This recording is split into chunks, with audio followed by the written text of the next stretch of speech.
Okay, here we are, 1 Samuel chapter 13, and we're talking about Saul, king of all of Israel.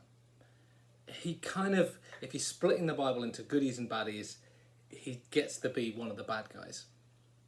But he's not out and out bad.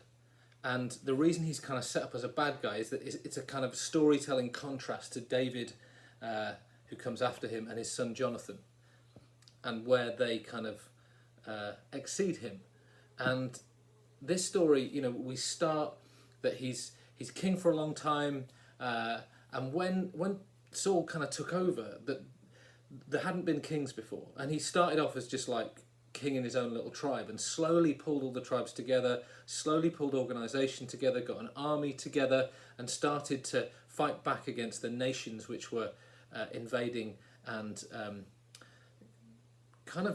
bringing injustice and pain and death and suffering to the whole nation. So he did actually do some good stuff, but the big contrast here that's being set up is between Saul and Jonathan, and Saul and David. So what happens is Saul's there, he's trying to do his job, defending the nation, he's trying to do the right thing, and he's waiting for the man of God. And if we look at the story earlier on, he had to wait for Samuel right at the beginning, and he has to wait and do nothing. And everyone's saying, come on, there's like guys with chariots coming to get us, and we've wound them up because we've kind of stirred the hornet's nest by fighting back, and now they're coming to get us. And you kind of find out that they don't have swords and stuff. They're like a third world nation fighting a first world nation in terms of the tools that they have for the job. So everyone's scared, there's pressure on him. But instead of waiting for Samuel, waiting for the man of God, the person who brings access to God, he just gets on, does it himself, and sorts it out. And it doesn't seem like a big problem. But Samuel says to him, you've done a foolish thing, you haven't obeyed the command of the Lord your God. If you'd obeyed, he'd have given the kingdom to you. But it's not going to last. He's already looked for a man who is after his own heart, or dear to his heart, or he's looking. God's already looked ahead and seen David, because you've got this wrong. This is the words of a prophet, and it isn't just about this moment. It's about what Saul's been doing and what he's like. He's taken over this nation, which is just a mess of tribes, and it's kind of following God, but kind of not. And if you read Judges that comes before and bringing this up, they're a mess. And Samuel's trying to bring them in the right way. And David is the one who's going to bring them together. But when you're setting something up and it's the beginning of something or something new, sticking to the right things is really important. And I think the message for us here is, often we think we know the answers.